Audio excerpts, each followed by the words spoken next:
Halo semuanya, perkenalkan saya Muhammad Ajumadi Ashar dengan NIM E111221045. Di video ini saya akan mengidentifikasi satu contoh komunikasi internasional yang ada di internet dengan model komunikasi SMCRN. Contoh yang saya ambil adalah pidato oleh seorang peneliti bernama Sasha Lucioni. Pidato tersebut tentang ancaman dari perkembangan kecerdasan buatan dari pandangan pribadinya, dan cenderung berbeda dengan pandangan mayoritas. Video mengenai pidato ini dapat diakses pada kanal YouTube TED yang diunggah pada tanggal 6 November 2023 ke internet. Pidato yang dilakukan dapat diasumsikan memiliki fitur technological advancement. Dapat disebut demikian karena topik yang menjadi pembahasan utama adalah soal kecerdasan buatan, yang merupakan bagian dari perkembangan teknologi yang masih terus dikembangkan sampai saat ini. Pidato ini disebarluaskan melalui kanal YouTube resmi TED atau yang biasa disebut TED Talks. Maka dari itu dapat diasumsikan bahwa digital communication platform cukup relevan dengan cara penyaluran pesan yang disampaikan pada komunikasi internasional ini. TED berfungsi sebagai saluran bagi orang-orang dengan gagasan unik seperti Sasha Lucioni untuk menyebarluaskan informasi yang dimilikinya, khususnya terkait teknologi atau isu-isu non-politik lainnya. Yang menjadi sumber adalah komunikator dari pidato tersebut, yaitu Sasha Lucioni, seorang peneliti kecerdasan buatan etis yang sedang meneliti dampak kecerdasan buatan terhadap masyarakat. Walau sang komunikator memiliki jabatan profesional yang cukup baik pada topik pidato yang dilakukannya, yaitu seorang peneliti kecerdasan buatan di Hagikpes yang berpidato terkait ancaman alternatif dari kecerdasan buatan. Namun, dalam tindakan pidato yang disampaikannya, Sasha Lucioni tidak sedang dalam kepentingan profesionalnya dan lebih mengarah pada bagaimana pandangan personalnya sebagai peneliti dalam bidang kecerdasan buatan dapat mempengaruhi orang lain tanpa mengharapkan keuntungan finansial layaknya komunikator profesional. Oleh karena itu, dalam komunikasi internasional berupa pidato yang dilakukannya kali ini, dapat diasumsikan bahwa ia merupakan seorang komunikator aktivis. Ia hanya menggunakan latar belakang profesionalnya untuk memperkuat kredibilitas pesan yang disampaikannya kepada komunikan. Adapun tujuan yang ingin diraihnya, yaitu penerapan regulasi baru terkait kecerdasan buatan tidak secara tersirat atau tersurat, merujuk pada tindakan memperoleh keuntungan finansial. Jadi, walaupun Sasha Lucioni sebagai sang komunikator memiliki nilai baik pada komunikator profesional maupun aktivis, namun dalam pidato kali ini nilai yang dibawakannya lebih condong pada komunikator aktivis. Pesan yang disampaikan oleh Sasha Lucioni adalah terkait cara pandangnya yang berbeda terhadap ancaman kecerdasan buatan. Ia berfokus pada bagaimana orang-orang menganggap bahwa ancaman dari kecerdasan buatan adalah suatu hal yang sedang dipersiapkan di masa depan, dan komunikan sebagai manusia cenderung akan melihat dampaknya dalam beberapa waktu ke depan. Yang mana hal ini disadari oleh Sasha Lucioni setelah seseorang mengiriminya pesan surel terkait hal tersebut.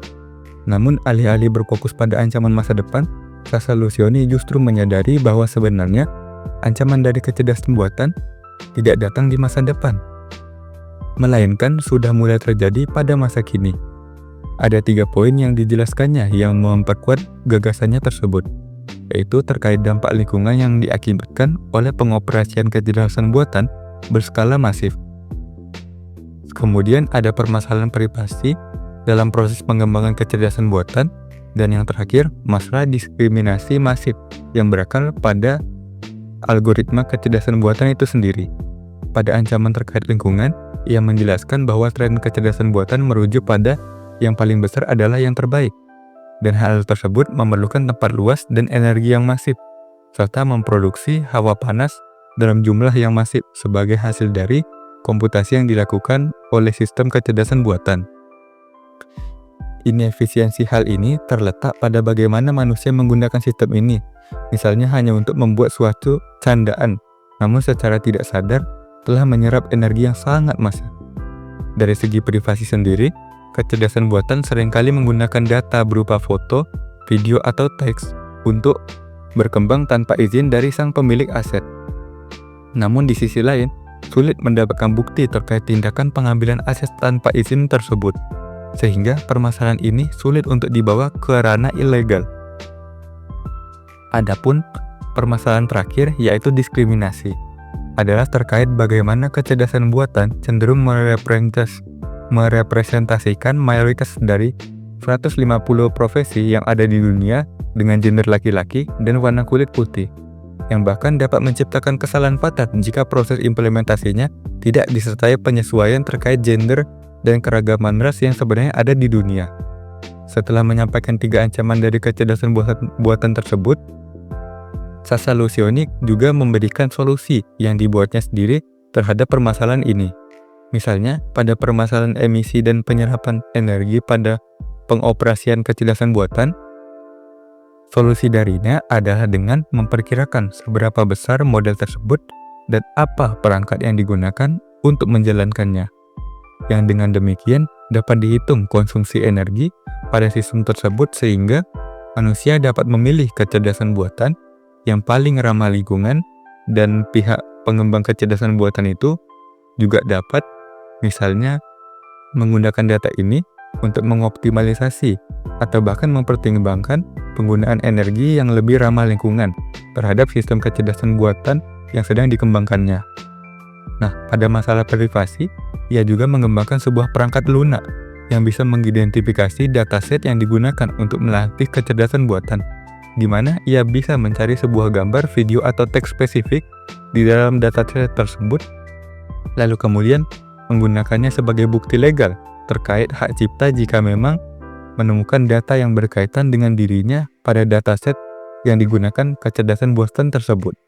Nah, pada masalah diskriminasi, ia mengembangkan sebuah perangkat lunak yang fokus mengatasi bias yang dimiliki kecerdasan buatan, sehingga kecerdasan buatan yang memiliki sistem identifikasi bias ini dapat melakukan analisis dan mengambil keputusan lebih baik dalam menentukan suatu hal, sehingga kesalahan identifikasi dan sejenisnya dapat diminimalisir, terutama pada isu-isu yang terkesan krusial.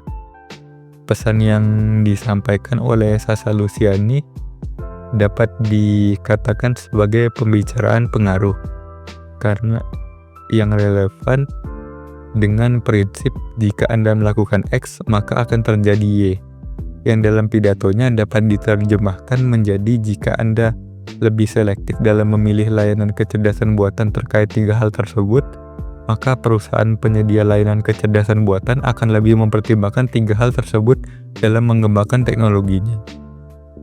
Terdapat peringatan terkait ancaman dari kecerdasan buatan di masa kini yang disampaikan olehnya, yang kemudian menciptakan dorongan bagi orang untuk lebih selektif agar meminimalisir dampak ancaman yang ada. Pesan yang disampaikan digunakan untuk memanipulasi perspektif orang-orang, kemudian menganggap bahwa perkembangan kecerdasan buatan pada saat ini memberikan banyak kerugian. Selain itu, pesan ini juga diperkuat oleh status Sasa Lucioni sebagai orang yang menjadi peneliti etis kecerdasan buatan, sehingga pesan yang disampaikan itu kredibilitasnya dapat dikatakan cukup baik. Saluran dari pesan komunikasi internasional yang disampaikan adalah media elektronik, karena pesan tersebut disampaikan pada kanal YouTube TED yang kemudian disebarluaskan dalam skala global. Namun, walau demikian, cara penyampaian pesan tetap diasumsikan berada pada kategori tatap muka, karena walaupun pesan ini berskala internasional, karena adanya peran TED sebagai media elektronik, sang komunikator yaitu Sasa Lucioni menyampaikan pesan tersebut kepada komunikan yang menghadiri acara tersebut secara langsung. Proses penyampaian pesan terjadi secara vertikal, di mana hanya terdapat komunikasi satu arah, yaitu komunikator menyampaikan pesan kepada komunikan tanpa adanya timbal balik secara langsung dari komunikan. Sang komunikator dapat dikatakan melakukan suatu kampanye yang berfokus pada perubahan standar perkembangan teknologi kecerdasan buatan, khususnya terhadap 3 aspek yang menjadi permasalahan kecerdasan buatan di masa kini. Penerima pesan ini dapat dikategorikan menjadi 2 kategori secara garis besar, yaitu pemirsa yang menghadiri secara langsung acara tersebut secara real time, maupun pemirsa yang menyaksikan rekaman pidato yang diunggah oleh TED pada kanal YouTube-nya. Adapun persamaan dari kedua kategori tersebut adalah sama-sama mendapat pemahaman terkait apa yang disampaikan oleh Sasa Lucioni terkait ancaman kecerdasan buatan. Selain itu, pada kedua kategori ini sama-sama memiliki berbagai pihak dengan afiliasi yang berbeda-beda, mencakup pihak pengamat teknologi, akademisi, pebisnis, pengelola kebijakan, dan tentunya pihak pengembang kecerdasan buatan. Efek yang diciptakan dari pidato ini adalah perubahan cara pandang orang-orang yang menjadi komunikan terkait ancaman yang dapat tercipta dari perkembangan kecerdasan buatan. Jika pesan ini mencapai para pengelola kebijakan, mereka tentunya akan mempertimbangkan untuk membentuk regulasi yang lebih komprehensif terhadap mekanisme perkembangan kecerdasan buatan yang berlangsung. Selain itu, masyarakat, baik yang awam atau yang antusias terhadap bidang kecerdasan buatan, tentunya akan lebih selektif dalam menjadi konsumen, sehingga tidak menjadi alasan bagi perusahaan untuk tetap mengembangkan teknologi kecerdasan buatan tanpa mementingkan beberapa aspek yang dapat menjadi ancaman dari perkembangan kecerdasan buatan itu sendiri. Dapat diasumsikan komunikator menekankan pada efek kognitif dengan memberikan pendapat yang belum pernah diketahui komunikan, yang kemudian menciptakan efek konatif yang memicu tindakan atau kemauan dari khalayak ramai sesuai dengan pesan yang disampaikan. Pidato ini juga akan memberikan wawasan tambahan bagi para pebisnis, khususnya investor, dalam mengambil keputusan terkait pihak pengembang kecerdasan buatan yang menjadi penerima investasi yang diberikannya.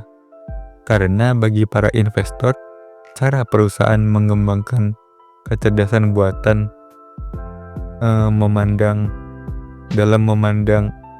atau menghadapi ancaman ini dapat menentukan bagaimana masa depan perusahaan mereka di masa mendatang, yang harus sangat diperhatikan oleh investor yang melakukan tindakan bisnis bersifat jangka panjang. Dan juga bagi pihak pengembang kecerdasan buatan, pidato ini tentunya mereka anggap sebagai masukan yang kemudian mendorong terjadinya perubahan pada mekanisme yang mereka gunakan untuk menjalankan serta mengembangkan kecerdasan buatan. Kemudian, pada dinamika perkembangan teknologi kecerdasan buatan internasional, terdapat tren baru di mana tidak hanya kapabilitas dari kecerdasan buatan yang berusaha ditingkatkan oleh pihak pengembang, melainkan juga bagaimana kecerdasan buatan tersebut mampu menjaga integritas privasi, bersifat inklusif, dan tidak memberikan efek kerusakan alam yang tidak sebanding dengan kinerja atau manfaat yang diberikan dari kecerdasan buatan itu sendiri. Salah satu hambatan dari pesan komunikasi internasional yang disampaikan oleh Sasa Lucioni adalah platform yang digunakannya, di mana TED memang cenderung dihadiri orang-orang yang memiliki ketertarikan pada bidang teknologi. Namun pidato ini cenderung akan lebih efektif jika dilakukan pada panggung internasional pada bidang sama yang bersifat resmi, seperti pada pertemuan tingkat tinggi pada bidang teknologi, yang cenderung menjamin kehadiran pihak-pihak yang mengelola atau merepresentasikan perusahaan-perusahaan yang mengembangkan dan menjalankan kecerdasan buatan. Hal ini berlaku demikian karena jika dorongan dan pengaruh hanya diberikan kepada khalayak yang berperan hanya sebagai konsumen, maka usaha yang diperlukan untuk mengubah tren perkembangan teknologi kecerdasan buatan akan lebih lama dibanding secara langsung mempengaruhi pihak pemangku kepentingan pada bidang yang relevan, yaitu pengelola kecerdasan buatan. Selain itu, status Sasha Lucioni sebagai seorang insider pada salah satu perusahaan kecerdasan buatan yaitu Hugging Face dapat menciptakan skeptisme pada pihak pengelola kecerdasan buatan lain yang menerima pesan tersebut. Hal itu berlaku demikian karena terdapat asumsi bahwa pesan tersebut dapat berupa suatu propaganda yang hanya memihak pada perusahaan tempat Sasha Lucioni bekerja, sehingga informasi yang telah disampaikan dapat dianggap hanyalah bagian dari strategi propaganda yang dilakukan tanpa mempertimbangkan ulang terkait pesan Sasha Lucioni yang sebenarnya bersifat personal atau berasal dari dirinya sendiri, bukan merepresentasikan perusahaannya. Baik, saya kira itu saja hal yang ingin saya sampaikan terkait identifikasi dengan model komunikasi SMCRE terhadap pidato yang dilakukan oleh Sasha Lucioni di media TED Talks terkait bagaimana adanya ancaman kecerdasan buatan pada masa kini yang tidak disadari oleh khalayak ramai. Sekian video saya, terima kasih.